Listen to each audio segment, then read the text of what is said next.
Минувшие выходные в Санкт-Петербурге мужская сборная России по волейболу завоевала путевку на Олимпийские игры в Токио 2020 года. Выиграв у иранцев в заключительном третьем матче квалификационного турнира, россияне победили со счетом 3-0. Спортсмены стали победителями турнира, набрав 9 очков и одержав победы во всех трех матчах. Вторыми стали иранцы с 5 очками, третьими – кубинцы, четвертыми – мексиканцы. Ранее путевки на игры в Токио завоевали команды США, Польши и Аргентины. Всего в олимпийском турнире примут участие 12 команд. Сборная Японии квалифицировалась в финальную часть турнира в качестве хозяйки соревнований. Олимпийский мужской турнир по волейболу пройдет в Токио с 25 июля по 9 августа.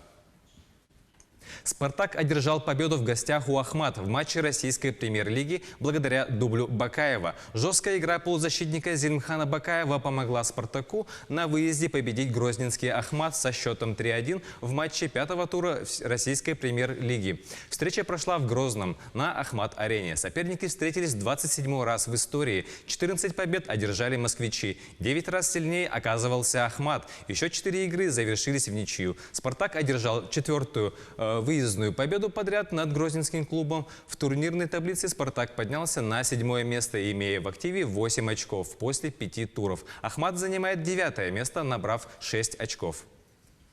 Александра Костенюк одержала победу во втором туре суперфинала чемпионата России по шахматам. Черными фигурами победила Анастасию Боднарюк. В партии второго тура суперфинала чемпионата России, который проходил в Удмуртской республике, третий тур пройдет во вторник. Соревнования проводятся по круговой системе в 11 туров. В мужских и женских турнирах участвует по 12 спортсменов. Суперфинал завершится 23 августа. Призовой фонд составляет 10 миллионов рублей.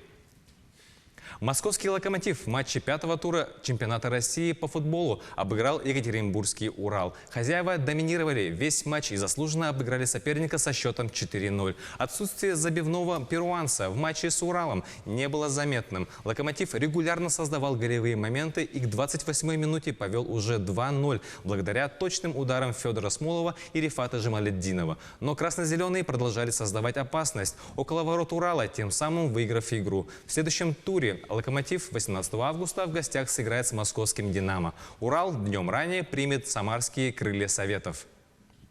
Юниорская сборная России по хоккею стала победителем ежегодного международного турнира «Кубок Глинки». В финале команда под руководством Сергея Голубовича переиграла канадцев со счетом 3-2. Российские хоккеисты по ходу турнира одержали 5 побед в 5 матчах, обыграв сильнейшие сборные мира. Кубок Глинки, или как еще его ранее называли, грецкий, традиционный летний турнир с 2007 года по 2017 год, он носил название «Мемориал Ивана Глинки» в честь прославленного чехословацкого хоккеиста.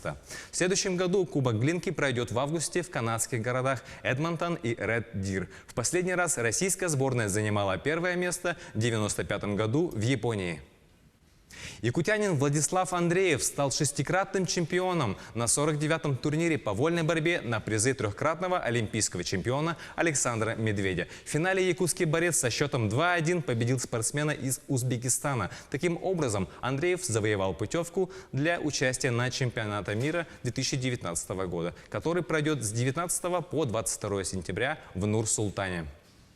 О самых ярких и важных спортивных событиях в Якутии и в мире смотрите в следующих выпусках.